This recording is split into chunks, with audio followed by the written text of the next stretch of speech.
എന്നിട്ടും ദൈവത്തിൻ്റെ സ്വന്തം നാടായ ഉന്നതമായ സാംസ്കാരിക പാരമ്പര്യം അവകാശപ്പെടുന്ന നമ്മുടെ കേരളത്തിൽ നിന്നും അടുത്ത കാലത്ത് കേൾക്കുന്ന ചില വാർത്തകളെങ്കിലും നമ്മെ ഏറെ അസ്വസ്ഥരാക്കുന്നു.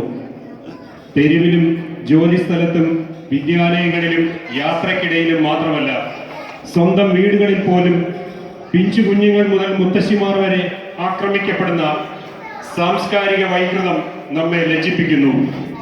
ഇരകൾക്കൊപ്പം നിൽക്കേണ്ട പൊതുസമൂഹവും മാധ്യമങ്ങളും അവരെ പരസ്യ വിചാരണ ചെയ്ത് വീണ്ടും വീണ്ടും അപമാനിക്കുന്നത് നമ്മെ ആശങ്കപ്പെടുത്തുന്നു. ഇതിനിടയിലും അല്പം പ്രതീക്ഷ നൽകുന്നത് പ്രതികരണശേഷിക്ക് വന്ധ്യംകരണം ചെയ്തിട്ടില്ലാത്ത അപൂർവം ചില എഴുത്തുകാരും സാംസ്കാരിക പ്രവർത്തകരുമാണ്. സ്ത്രീകൾക്കെതിരെയുള്ള കടന്നാക്രമണങ്ങളെ അതിനിശിതമായി വിമർശിക്കുകയും അത്തരം കാട്ടാളത്തരങ്ങൾക്കെതിരെ പ്രതിഷേധത്തിന്റെ അഗ്നിജ്വാലകൾ വർഷിക്കുകയും ചെയ്യുന്ന യുവകവിയാണ് ശ്രീ മുരുകൻ കാട്ടാക്കട. അദ്ദേഹത്തിന്റെ സൂര്യകാന്തി എന്ന കവിതയുടെ നൃത്താവിഷ്കാരമാണ് ഈ വേദിയിൽ അവതരിപ്പിക്കുന്നത്. ഇരകളല്ല സ്ത്രീകൾ, ഇരകളാകേണ്ടവരല്ല സ്ത്രീകൾ, ഇരകളാക്കപ്പെടേണ്ടവരുമല്ല സ്ത്രീകൾ. മകളായി, സഹോദരിയായി, ഭാര്യയായി, അമ്മയായി, മുത്തശ്ശിയായി സ്നേഹവും വാത്സല്യവും കരുതലും ശക്തിയും യുക്തിയും പകർന്നു തരുന്ന കെടാവിളക്കുകളായ നമ്മുടെ സഹോദരിമാരോട് നമുക്ക് ഐക്യദാർഢ്യം പ്രകടിപ്പിക്കാം. സൂര്യകാന്തി. സൂര്യകാന്തി നോവ്.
ശബ്ദിൽ മണക്കും പ്രഭാത സദ്യ.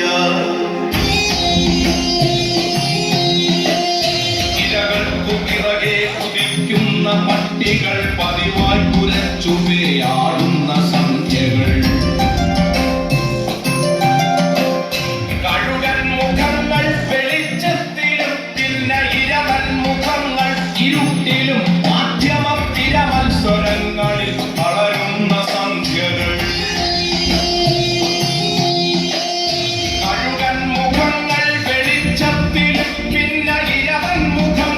ഇരുട്ടിലും മാധ്യമ തിരമത്സരങ്ങളിൽ തളരുന്ന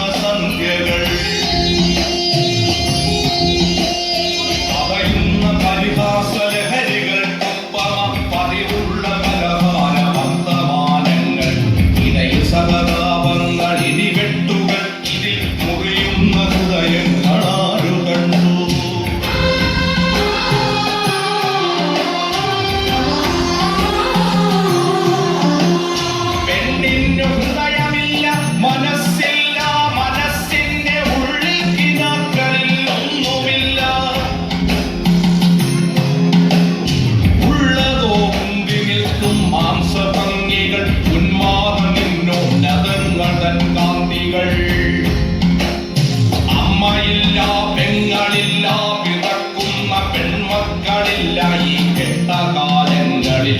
അമ്മയില്ല, പെങ്ങളില്ല, പിറക്കുന്ന പെൺമക്കളില്ല ഈ കെട്ടകാലങ്ങളിൽ. ഉള്ളതോ കുത്തിക്കടിച്ചു കീറാനുള്ള പച്ചമാംസത്തുണി കെട്ടുകൾ, ചന്തകൾ.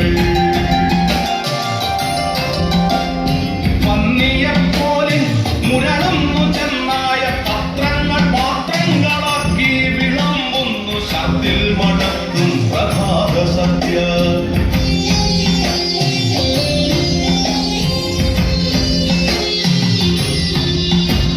ഇനിയും പിറക്കാതെ പോകട്ടെ ഒരു പെണ്ണും, ഇനിയും പിറക്കാതെ പോകട്ടെ ഒരു പെണ്ണും. അന്ധമാകാതെ അറം വന്നു പോകട്ടെ അന്ധകാമാന്തരി കശ്മലന്മാർ. ഇത് വെറും നിസ്വയാം പെണ്ണിന്റെ ശാപമാണ്. ഇതു ഫലിക്കാനായി പാട്ടു കെട്ടുന്നു ഞാൻ. ഇത് വെറും നിസ്വയാം